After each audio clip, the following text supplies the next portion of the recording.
Greetings, greetings, greetings. Good evening, everyone. Or in this case, good morning. It is I, your King, King Clifford Jefferson. I send of Godfrey, the fifth kind of man, Jew, son of folk, ruler of Jerusalem.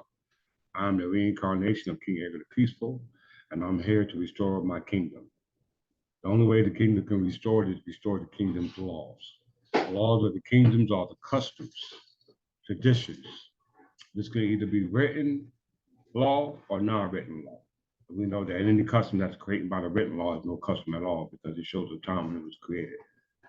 Our customary law goes back to what we call time immemorial, a time out of mind. But in this case, time out of mind in lieu of the custom must not run contrary to that practice of the custom. And this is the problem. The custom of the English is already here. As you can see, we all speak the English language. We speak the English language, which all automatically derives from the English people. And the English people had a custom, and the custom is the notes to his laws. So I just want to familiarize ourselves with the customary laws of England. And there's no way we can do that without knowing the history of this country. So this is what I come to clarify. Before we get started, I just want to inform everyone that this is the English Stereotypical Church of England. We are incorporated as a corporation soul under the Crown Peculiar. We have the authority under the New Jersey Revised Statute 59-1-2 as to have sovereign immunity, or what we call crown immunity. I will get into those in further lessons, but today, for those who are viewing, I just want to inform you that we do group sessions. I do private sessions as well as open public forums. The charity price can be negotiated, but if those who are interested, please reach out to me, King Clifford Jefferson, at cliffordjeb@gmail.com, or English Stereotypical Church of England, as well as all your donations and charitable. You can send to C $Clifford Jefferson L or 32 English Church. I prefer that you send it to the $Clifford Jefferson L. And I thank you for those who will be able to contribute. For those who not, thank you as well.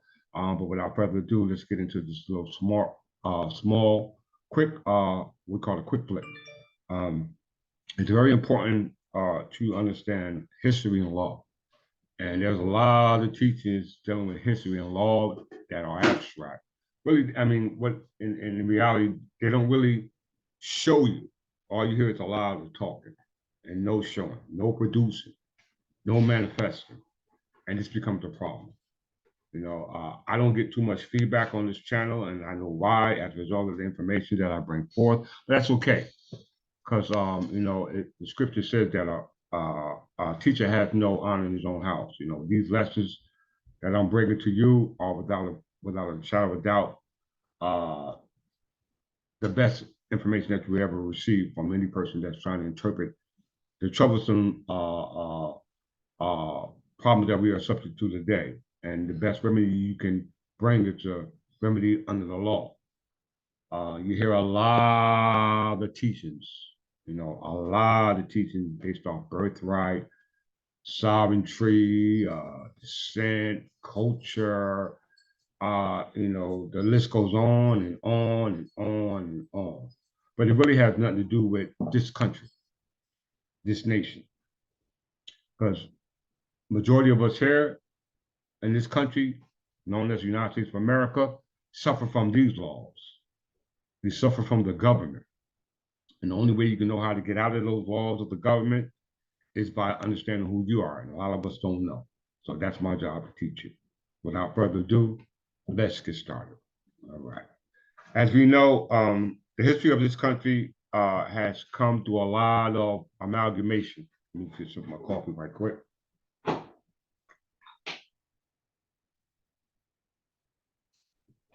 A mixture of cultures, traditions, and we know that that comes to what we call the English customs.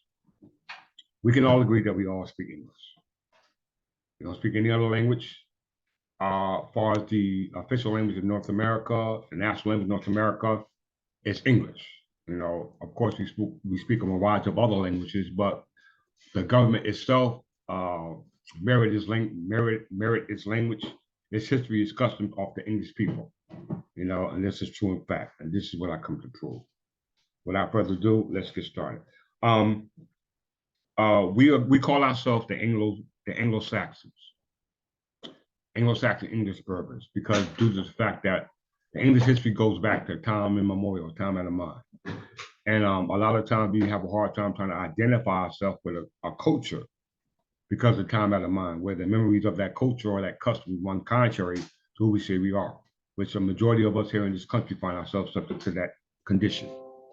And it's all a part of what we call conditioning.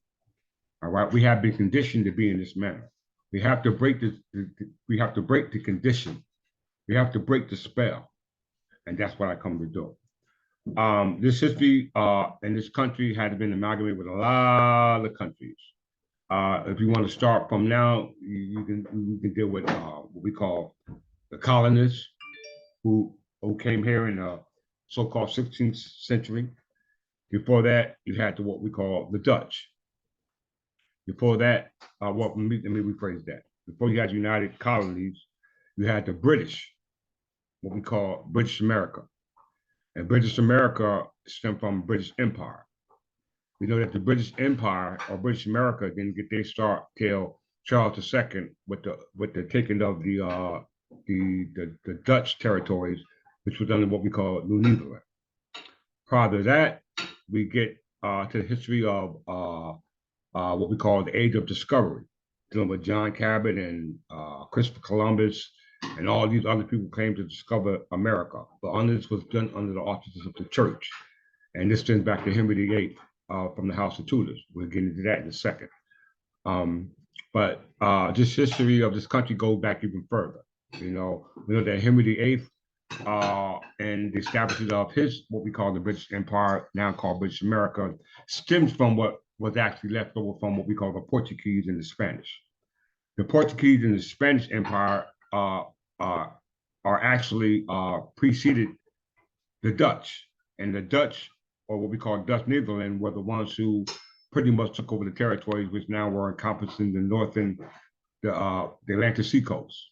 All right, that's from all the 13 colonies. This was considered under the territory or the jurisdiction of what we call the Dutch. And we'll discuss that as well.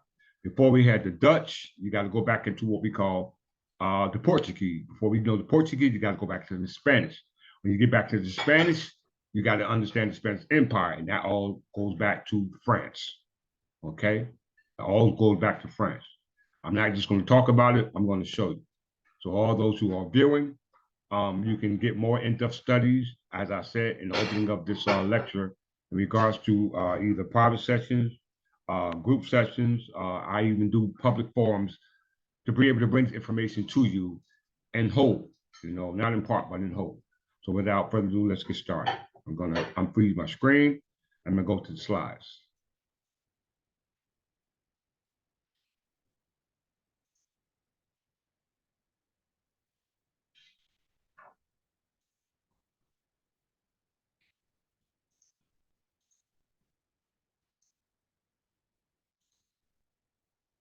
Let's go here.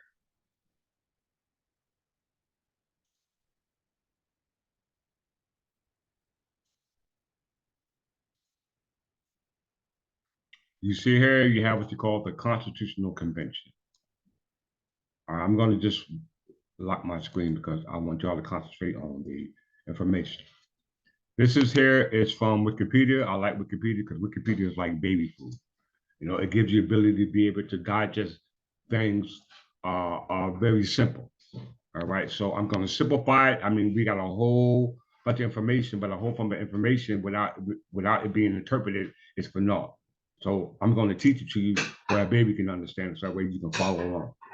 So the first paragraph says that the Constitutional Convention took place in Philadelphia from May 25th to September 17th, 1787. Although the convention was intended to revise the League of States and first systems of government under the Articles of Confederation, the intentions from the outset of many of its proponents, chief among them was James Madison of Virginia, Alexander Hamilton of New York, and was to create a new frame of government rather than fix the existing one. This new frame of government was a new government under new constitution prior to that, which was just before, which was what we call the Articles of Confederation. It came from the First and Second Continental Congress, but it stems from the State Congress. It goes back to what we call the Albany Congress, which we'll address in a second. So it says that the delegates elected George Washington, the first president of Virginia, former commanding general of the Continental Army in the late American Revolutionary War, from 1775 to 1783, and proponents of a stronger national government to become president of the convention. The result of the convention was the creation of the Constitution of the United States, placing the convention amongst the most significant events in American history. So the Constitution of the United States of America was to govern the state of America, which at this time was called 13 states, or what we call the 13 colonies. Further, let's go a little history. Very important. Several broad outlines were proposed and debated, most notably Madison's Virginia Plan and William Patterson's New Jersey Plan.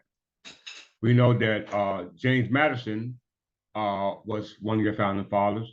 William Patterson was one of your founding fathers. William Patterson was the second governor of New Jersey, who preceded William Livingston. William Livingston was the last governor who replaced the royal governor, which was Livingston Franklin, Benjamin Franklin's son, illegitimate son. This was unlawful in their undertaking, and I'm going to show you why. It goes on to read that the Virginia Plan was selected as the basis of a new government, and the delegates quickly reached consensus on a general blueprint of a federal government with three branches: legislative, executive, and judicial, along with the basic role of each branch. However, disagreement over the specific design and powers of the branches delayed progress for weeks and threatened the success of the convention. The most continuous dispute involved the legislature, specifically the composition and election procedures for the Senate as the upper legislative house of bicameral Congress, and whether proportional representative was to be defined by state geography or by its population. So this in this undertaking took place with two particular plans that were presented, one by William Patterson and one by James Madison. One was called the Virginia Plan and one was called the Jersey Plan. They opt out for neither plan as a result of them not deciding on the representation upon the people, because New Jersey decided to represent the people, and Virginia Plan represented the delegates. All right, you can get into that history as you move further, but my main key is the individuals who created these plans: James Madison and William Patterson.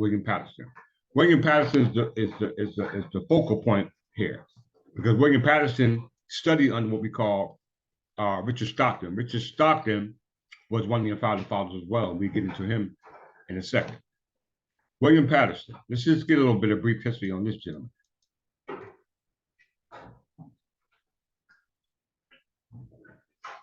William Patterson, born December 24th, 1745, September 9th to 1806, was an American statesman, lawyer, jurist, and signer of the United States Constitution. He was an Associate Justice of the United States Supreme Court and the second governor of New Jersey and a founding father of the United States. Pay close attention. He was the governor of New Jersey, second governor, as I said, who replaced William Livingston, who replaced the governor, royal governor underneath the crown. All right. He also was an Associate Justice of the United States Supreme Court, appointed by George Washington. He was born in County Antrim, in Ireland. Patterson moved to North American British Colonies at a young age. After graduating from the College of New Jersey, now Princeton University, and studying law under Richard Stockton, he was admitted to the bar in 1768. He helped write the 1776 Constitution of New Jersey and served as the New Jersey Attorney General from 1776 to 1783. He represented New Jersey at the 1787 Philadelphia Convention, where he proposed a New Jersey plan which would have provided for equal representation amongst the states and Congress. After ratification of the Constitution, Patterson served in the United States Senate from 1789 to 1790. He helped to draft what we call the Judiciary Act of 1789.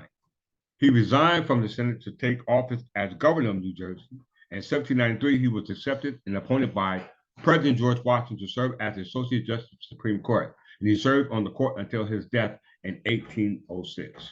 So now, mind you, he was head of the Supreme Court of New Jersey, right? It just said he was head of the Supreme Court of New Jersey. But it also said that he also held the seat as the Associate Justice for the United States. Now we know that it just said that he helped draft the Judiciary Act of 1789. The Judiciary Act of 1789 is where it's an act where all your district court judges were appointed by. It was signed into office by George Washington and presented by Richard Henry Lee. Okay, we already did a video on that as well. But what's important that I want y'all to pay attention to is that we're talking about United States of America. The United States of America was not here before British America. British America was here before the United States of America, because the United States is nothing more than the 13 states or the 13 colonies who were allowed to come to this territory, now called British America, which stemmed from the British Empire. So America got their start from the British America. Once again, United States, i.e. the 13 states, prior to that, they were called the 13 colonies, got their start from British America. They broke away from the crown as a result of what transpired between William Patterson, the second governor of New Jersey, and William Livingston, the first governor of New Jersey. Now, Richard Stockton was part of the Continental Congress, who actually was a part of the crown. He took office under the crown. Let's just do a little research for him real quick. Before we get there, let's go into, we just did the Articles of Confederation. Now let's predate the Articles of Confederation and go into the Stamp Act, or the Stamp Congress. The Articles of Confederation lasted from, let's get a date,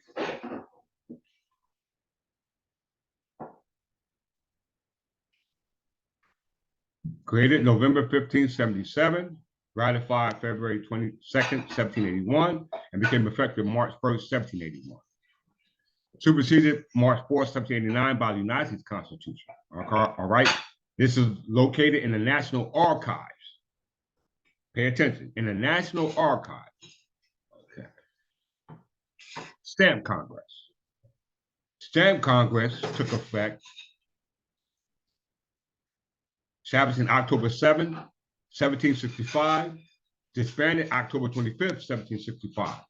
It was preceded by the Albany Congress and succeeded by the First and Second Continental Congress. Then you get to what we call the Articles of Confederation. We didn't get there. Matter of fact, that's why I should have went first. Let's go to the Articles of Confederation.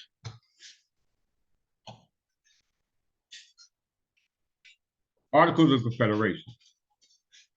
The Articles of Confederation and Perpetual Union was an agreement amongst the 13 states of the United States, formerly the 13 colonies. So there's no 50 states in question right now. There's only 13 states, formerly called the 13 colonies, who were a part of what we call British America.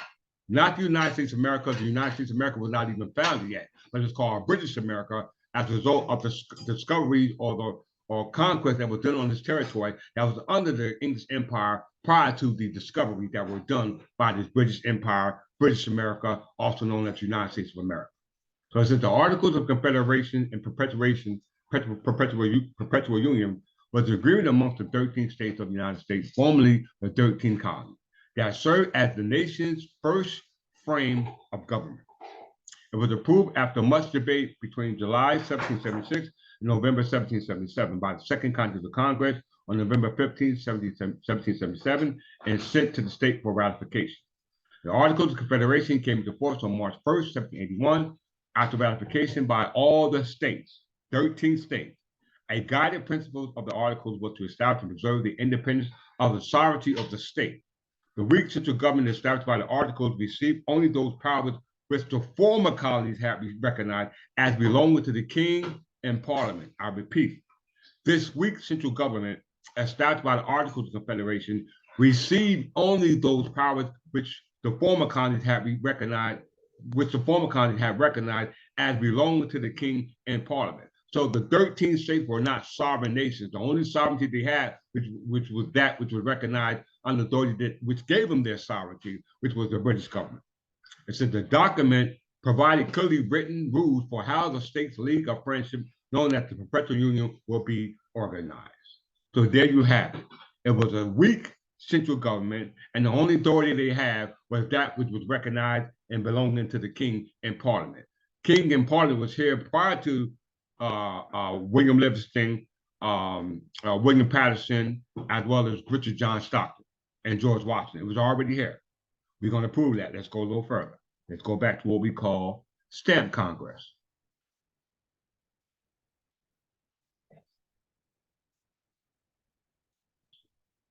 Stamp Congress. Stamp Congress was October 7th to the 25th in 1765, also known as the Continental Congress of 1765, was a meeting held in New York, New York, consisting of representatives from some of the British colonies in North America. It was the first gathering of elected representatives from the several of the American colonies to devise a unified protest against new British taxation. Parliament had passed the Stamp Act, which required the use of specialty stamp paper for legal documents, playing cards, calendars, newspapers, and dice for virtually all business in the colonies starting on November 1st, 1765. The Congress consisted of delegates from 9 of the 18 British colonies in mainland North America.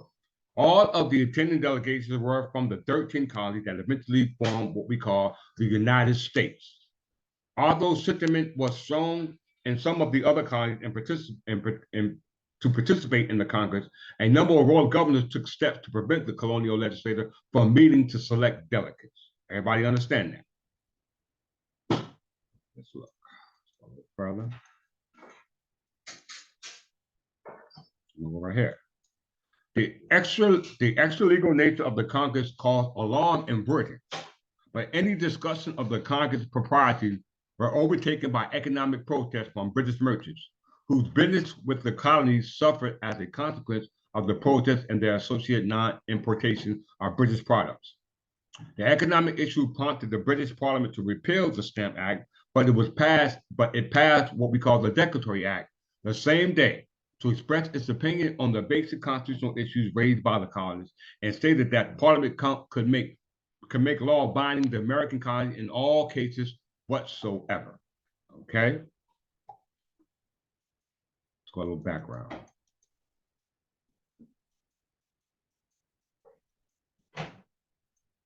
Call for Congress. Call for Congress. In June 1765, the Massachusetts Assembly drafted a letter which was sent to the legislature of the several colonies on this continent to consult together on the present circumstances of the colony. 9 colonies ultimately selected delegates to attend the Congress: Massachusetts, Rhode Island, Connecticut, New York, New Jersey, Pennsylvania, Delaware, Maryland, and South Carolina. All the delegates selected were members of the colonial legislative body. Now, we know that New York, New Jersey, Pennsylvania, Delaware, Maryland, North Carolina, South Carolina, with all these colonies known as the 13 colonies.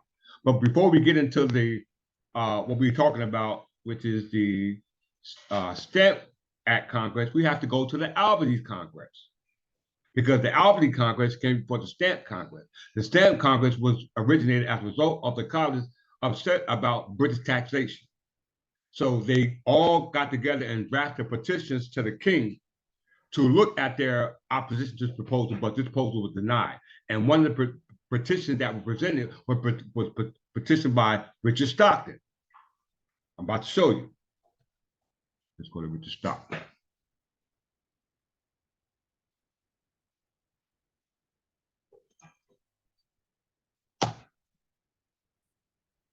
Richard Stockton, October 1st, 1730 to February 28th, 1781, was an American founding father, lawyer, jurist, legislator, and a signer of the Declaration of Independence. Okay. Stockton was admitted to the bar in 1754 and soon rose to great distinction. In 1763, he received the degree of sergeant at law, the highest degree of law at that time. He was a longtime friend of George Washington. His wife was a Port Annis born Boudinot Stockton, sister of New Jersey statesman Elias Boudinot. The Stockton had 6 children. Their son, Richard Stockton, became an eminent lawyer and prominent Federalist leader. Elias Boudinot was married to Stockton's sister, Hannah Stockton, from 1736 to 1808. Let's get a little further off his political career. Stockton served the college afterward, known as Princeton University, as a trustee for 26 years. In 1766 and in 1767, he gave up his law practice for the purpose of visiting England and Scotland. I'm going to say this again. In 1766 and 1767, he gave up his law practice for the purpose of visiting England, Scotland, and Ireland. His fame preceded him, and he was received by the most eminent men of the kingdom. Stockton had the honor of personally presenting to King George an address of the trustees of the College of New Jersey, acknowledging the repeal of the Stamp Act, and his address was favorably received by the king. All right, very, very, very important. Let's go a little further.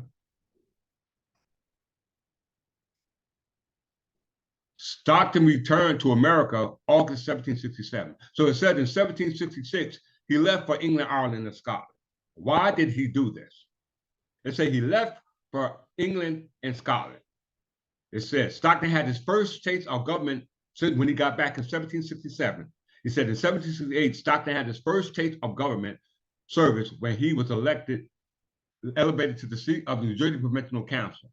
In 1774, he was appointed to the Provincial New Jersey Supreme Court. Everybody heard that. He was elected to the Provincial New Jersey Supreme Court. New Jersey Supreme Court was actually called the King's Courts. They remained the King's Courts till 1974, when they revised the Constitution of 1844 and 1776 of New Jersey. We went through that in previous classes. So it said Richard Stockton was a part of what we call New Jersey Provincial Council, and at that time, this provincial council was under the Crown. Let's prove it.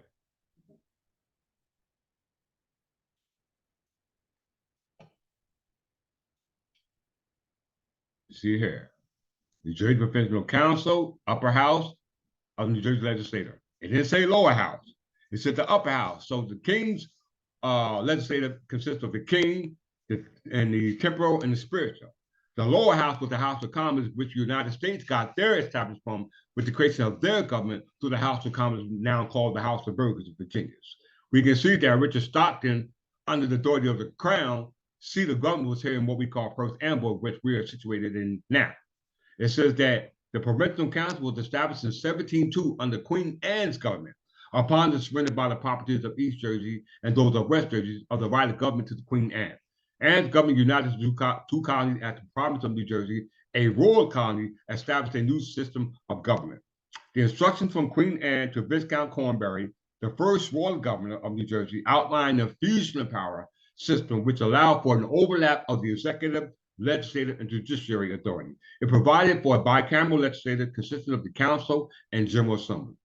On December 6, 1775, Governor William Franklin prorogued the New Jersey legislature until January 3, 1776, but it never met again. On May 30, 1776, Franklin attempted to convene the legislature, but was met instead with the order from the New Jersey Provincial Congress, i.e. the new Congress, for his arrest. On July 2, 1776, the Provincial Congress approved a new constitution, and on August 13, a new legislature was elected, with the appointed Provincial Council being succeeded by the elected New Jersey Legislative Council. So as you can see, the Crown, the government was overthrown. By who? Richard Stockton. Let's see why. Let's go back. So it says, Stockton returned to America in August 1776, after he left for England in 1766. The 1766 is when they came up with the Declaratory Act to repeal the Stamp Act in regard to the taxes that they opposed, because they were upset why the British Crown was taxing them without representation. Well, let me know. The United States has no representation under the Crown at all. Okay. He said he first took a moderate stance in the troubles between the American colonies and Great Britain. Remember, the United States are not America. Before you had the United States, it was called British America. So how could you claim America when America never belonged to the United States? You were allowed to come over here under the authority of the officers of the secession, what we call the Settlement Act of 1701, under what we call the Crown. So it says in 1774, William Stockton drafted and sent to Lord Dormer a plan of self-government for America, independent of Parliament, without renouncing the Crown. I'm going to say it again. In 1774, he drafted and sent to Lord Dormer a plan of self-government for America, independent of Parliament, without renouncing the Crown. This Commonwealth approach was not accepted to the king. When Parliament resolved to raise revenue in the colonies in 1775, Stockton declared the colonies must each of them. Stockton, listen who's saying it. It says that this Commonwealth approach was not accepted to the king. And when Parliament resolved to raise revenue in the colonies in 1775, Richard Stockton declared that the colonies must each of them send one or two of their most ingenious fellows and enable them to get into the House of Commons.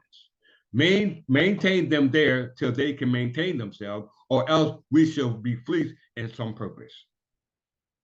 I hope you all understand what's going on. Richard Stockton, William Patterson, William Livingston, along with the founding fathers, George Washington, James Madison, John Adams, Thomas Jefferson, all got together to overthrow the existing government that was already here in play. All right? As it said, that the Commonwealth presented by Richard Stockton was not accepted by the Crown, because under the Crown, it was under the authority of the Provincial Council, which Richard Stockton claimed to be a part of. But you notice it said in 1766, he claimed to go to England, which is a lie. So let's review and understand the origin of America, since you know the United States don't have the authority to claim America, because America was already here. First, before we do that, let's look at the Declaratory Act. Queen. The Declaratory Act concerning the American colonies. It replaced the Stamp Act. I hope you all hear me. It replaced the Stamp Act. The American Colonies Act of 1766. It said that Richard Stockton visited England in 1766, the same time this act was declared. Commonly known as the Declaratory Act, was an act of Parliament of Great Britain, which accompanied the repeal of the Stamp Act and the amendments of the Sugar Act. Parliament repealed the Stamp Act because the boycotts were hurting British trade, and used the Declaration to justify the repeal and save face. The Declaration stated that Parliament's authority was the same in America as in Britain, and asserted Parliament authority to pass laws that were binding over the American colonies. I hope y'all hear this. Representatives from a number of the 13 colonies assembled as the Stamp Act Congress in response to the Stamp Act of 1765 to call into question the right of a distant power to tax them without proper representation. The British Parliament was then faced with the colonies who refused to comply with our act. This combined with protests that had occurred in the colonies, and more importantly, protests which had arisen in Great Britain from the manufacturers who were suffering from the colonies' non-importation agreement, which all led to the repeal of the Stamp Act. Normally, the economic activity in the colonies would not have caused such an outcry, but the British economy was still experiencing a post-war depression from the 7 Years' War. So let's get into the verbiage of the act. The act. The Declaratory Act proclaimed that Parliament had and of right ought to have full power and authority to make laws and statutes of sufficient force and validity to bind the colonies and the people of America in all cases whatsoever. The phrasing of the act was intentionally unambiguous. In other words, the Declaratory Act of 1766 asserted that Parliament had the absolute power to make laws and changes to the colonial government in all cases whatsoever, even though the colonies were not represented in Parliament. I repeat, the Declaratory Act proclaimed that Parliament had and of right ought to have full power and authority to make laws and statutes of sufficient force and validity to bind the colonies and the people of America in all cases whatsoever. William Blackstone confirms this as well. The phrasing of the act was intentionally unambiguous. In other words, the Declaratory Act of 1766 asserted that Parliament had the absolute power to make laws and changes to the colonial government in all cases whatsoever, even though the colonists were not represented in Parliament. As you heard, Richard Stockton said that they wanted to present self-government, but it was not accepted by the king. Why? Because of the Commonwealth, and we know that the Commonwealth is an interregnum. An interregnum is the demise of the transfer of the power of the crown. Okay, let's show you how that took place. Let's go to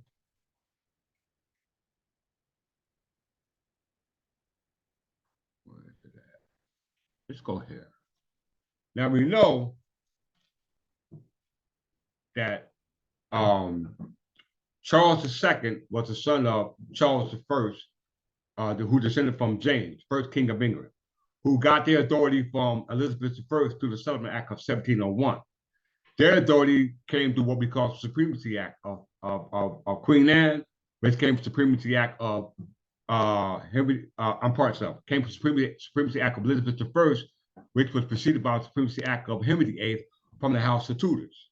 Now we know that all the territories that belong to the British Empire all come from what we call the Dutch, which we call Netherlands. How we know that? Because here's from the archives of New York. We know New York was named after Duke of York, called James II. All right. James II gave a charter, Charles II gave a charter to the Duke of York called James II on March 12th, 1664. Once again, March 12th, 1664, Charles II gave a charter to Duke of York, which were surrendered back to the crown in 1701 under Queen Anne. We just read that under Provincial Council.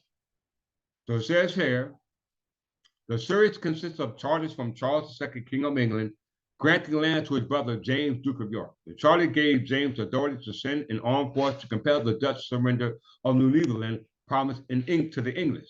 A granted territory that now comprises of most of Maine, part of Connecticut, New York, New Jersey, and part of Pennsylvania to James specific details of governance and management. So as we can see, all the territories that were governed under the British Empire or British America, now called the 13 colonies, were preceded by what we call the Dutch, or what we call New Netherland. New Netherland. Before you had New Netherland, you had Netherland. You had Netherland. So we have to review that first. Let's see.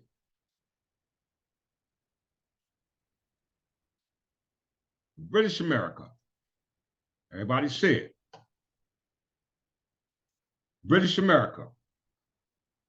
Now, before you had the United States of America, and we know the United States is not the 50 states, it's only the 13 states who were called the colonies.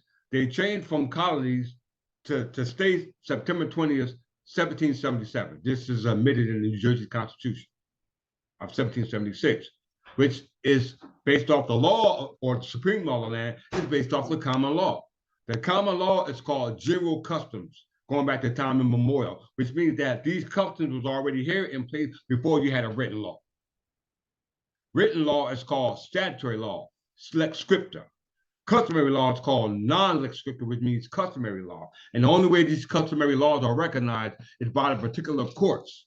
The particular courts are overseen by the particular judges, who are the magistrates, who record their opinions, reports, and opinions in their books. And their books are supposed to be decided based off their oath of office to the supreme law of the land, and to be judged according to the merits of those sages who recorded based off the custom of the law, who just before they even got to that position, which takes you back to the time ever of British America, because they themselves had judges, magistrates. So here we see British America. British America comprised of the colonial territory of the English Empire. We know an empire is ran by emperor. All right? Empire is much bigger than a kingdom. So the British America comprised of the colonial territories of the English Empire, which became the British Empire after 1707 union of the Kingdom of England with the Kingdom of Scotland to form what we call the Kingdom of Great Britain and the Americas from 1607 to 1783. Once again, British American comprised of the colonial territories of the English Empire. So before you had a British Empire, you had the English Empire. Everybody understand that? I hope you do. As you can see here, There's a big map over here. This is considered the British Empire. The British Empire was preceded by the Dutch, or what we call Netherlands, because Charles II, as we read, received Dutch by way of them removing them based off the history. And then he himself, in turn, gave charters to his family member, James II. So it says a number of English colonial colonies were established in America between 1607 and 1670 by the individuals and companies who investors expected to reap rewards from their speculation. They were granted commercial charters by King James I, Charles I, Charles II, as well as Parliament. The London Company founded the first permanent settlement in 1607 on the James River at Jamestown, Virginia, upstream from the Chesapeake Bay. This was followed in 1620 with the Pilgrims establishing the Plymouth settlement in New England. English Catholic settled in Providence, Maryland, 1634 under Celsius Calvert and the second Lord Baltimore. Okay, so we know that, as we can see, based off the lit up areas on the actual map, it showed you that the eastern part of what we call now North America was under the authority of what we call British America, under the authority of what we call the British Empire, and the British Empire was preceded by English Empire. Okay, so this is British America. Now let's look at the British Empire.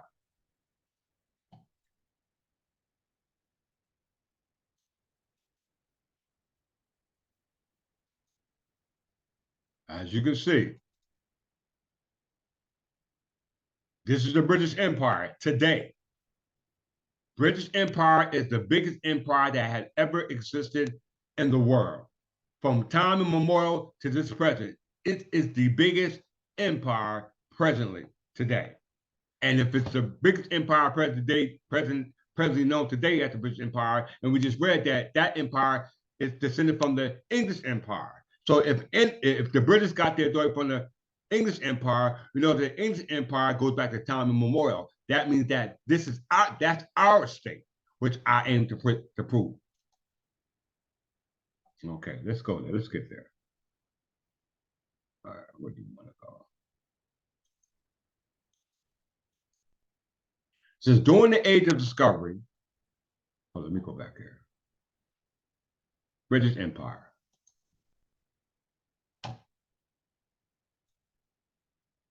Origin. From 1497 to 1583, we're still talking about the British Empire, now called British America, now called the United States of America. But we got to go from the beginning. So it says the origin of the British Empire is based off discovery and conquest. Discovery and conquest. Right of discovery, right of conquest. America called it the right of discovery. Henry VIII called it the right of conquest, if you know the history of the Henry VIII and the House of Tudor. But it says the foundation of the British Empire was laid when England and Scotland were separate kingdoms, meaning they were separate. In 1496, King Henry VIII of England followed the successes of Spain and Portugal in overseas exploration commissioned by John Cabot to lead the expedition to discover a northwest passage to Asia via North Atlantic. Cabot sailed in 1497, 5 years after the voyage of Christopher Columbus, and made landfall on Newfoundland. So Newfoundland is not North America. It's not North America. It's not a part of the original 13 colonies. He believed he had reached Asia, and there was no attempt to found a colony. Cabot led another voyage to the Americas the following year, but did not return. It is unknown what happened to its ships. Let's go further. No further attempts to establish English colonies in America were made until well into the reign of Queen Elizabeth I. During the last decade of the 16th century, in the meantime, Henry VIII, via the statutes of restraint of appeals, had declared that this realm of England is an empire. Did we hear that? So we know that we had America, known as the United States, which was preceded by British America, which was preceded by the British Empire, which was preceded by the English Empire. And we know that Henry VIII was an English king, and he passed the statute of restraints of appeals and declared that the realm of England. He didn't say the realm of Britain. British Empire. We know the British Empire. Britain didn't come into the uniting of the kingdom of 1707. It was called the Crown Act of 1707. Prior to that, Queen Elizabeth had what we call the Act of Succession of 1701 that will allow those colonists to come over here and inhabit the territories called what we call North America. But prior to that, that act, Queen Elizabeth passed her Supremacy Act, which preceded the Supremacy Act of Henry VIII, which styled himself as head of the Church of England. This was if I'm not mistaken, we're going to get to it in a second. I don't want to quote, but let me just read the statute of restraint and repeal. That should show you that the Declaratory Act passed by King George III was reiterating what was done in the statute of restraint and repeal passed by Henry VIII. Let's just get a little bit of this.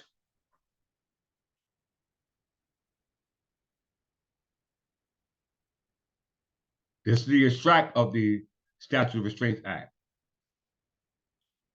Whereas by diverse, sundry old authentic histories and chronicles, it is manifestly declared and expressed that this realm of England is an empire, and so has been accepted in the world, governed by one supreme head and king, having the dignity and royal estate of the imperial crown of the same, unto whom a body of politics compact of all sorts and degrees of people, divided in terms and by names spiritually and temporality, be bounded and ought to bear next to God a natural and humble obedience, he being also instituted and furnished by the goodness and sufferance of the Almighty God, with plenary, whole, and entire power, preeminence, and authority, prerogatives, and jurisdiction.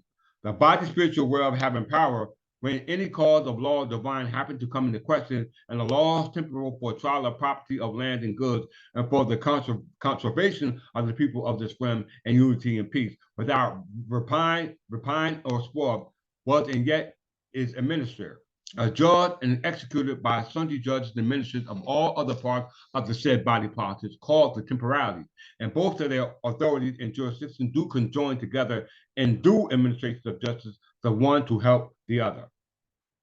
By his royal assent and by his assent of the Lord spiritual and temporal in the Commons, and this present Parliament assembled, by the authority of the same, enact, established, and ordained that all cause testamentary, causes of matrimony and divorce, rights of tithe, oblations, and obventions already commenced, moved, depending, being, happening, or hereafter coming into contention, debate or question within this realm or within any of the king's dominion or marshes of the same or elsewhere, whether they concern the king, our sovereign lord, his heirs and successors, or any other subjects or residents within the same, or what degree soever they be, shall be from henceforth heard, examined, discussed, clearly, finally, indefinitely adjudged and determined within the king's jurisdiction authority of and not elsewhere.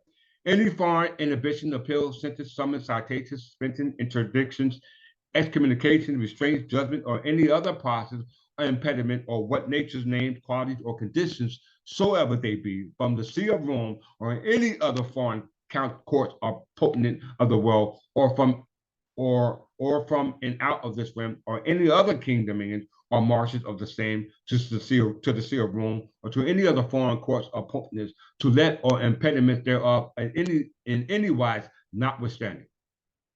And it shall happen if any person or person hereafter to pursue or provoke any appeal contrary to the effect of this act, or refuse to obey, execute, or observe all things compiled with the same concerning the said appeal, provocations, and other foreign process to be sued out of this realm for any of the cause aforesaid, that then every such person or person so doing, refusing, or offending contrary to the true meaning of this act, their procurers, falsers, advocates, counselors, and abettors in every of them shall occur into the pains, forfeitures, and penalties ordained provided in the said statutes made on the said 16th year of the King Richard II, and with like process to be made against the said offenders, and in the same statutes made in the said 16th year more plainly appears. So as you can see, the statute of restraint that was passed by Henry VIII, who put everything that belonged to the successors of England and the trust, what we call the statute quo. So as we see, the ecclesiastical appeals fulfilled the wishes of the Declaratory Act that were passed by King George III. All right, in regards to the colonies still being subject to the Crown of England, and there was no deterring that. Let's go here. So now we know Henry VIII got his authority from the British Empire. You know, the British Empire was preceded by the English Empire. Very, very, very important, because it said that King Henry VIII, who styled himself supreme head of the Church of England, the same as Elizabeth II did before they saw colonized North America. Succession and prosperity came based off what was left by the Portuguese and the Spaniards. Okay, so let's get a good look at the Portuguese and the Spaniards because pretty much they are what you call the Netherlands. Spaniards.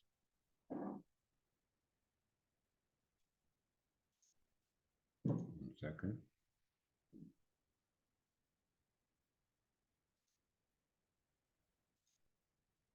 The Spanish Empire, also known as the Hispanic monarchy, was a colonial empire governed by Spain and its predecessor state between 1492 and 1976.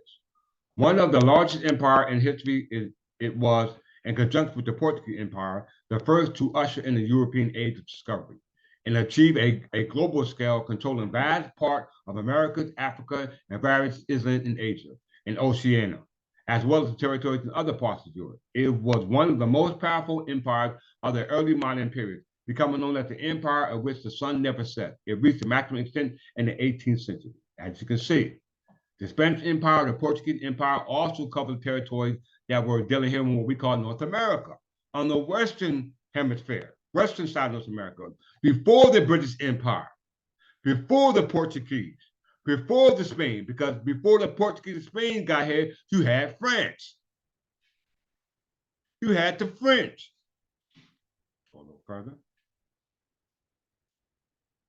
As you can see here, membership. Trastamara, Habsburg, Capitan, Bourbons, House of Valios Burgundy, House of Capet, House of Bonaparte, House of Savoy. All these originated with what we call the Plantagenet Wars. How we know that? Let's go here. Eleanor Castile. And I'll come to my closing.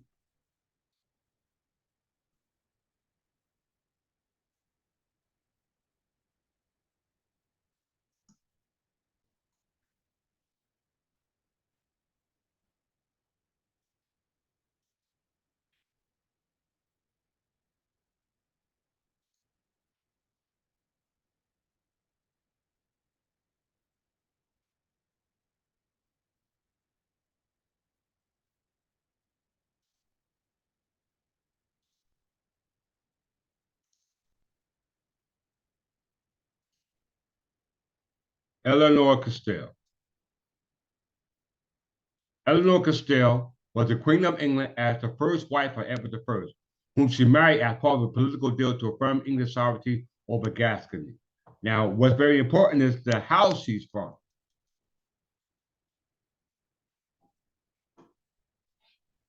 Eleanor married Edward I of England. Edward I was the son of Henry III. Henry III was the son of John. John was the son of Henry II. Henry II was the son of Godfrey, the fifth Count of Anjou, where my house was sent down from. All right. So it said Edward I was married to Eleanor of Castile, whose father was Ferdinand III of Castile. She's from the house of Avera. Avria. Let's see what that is.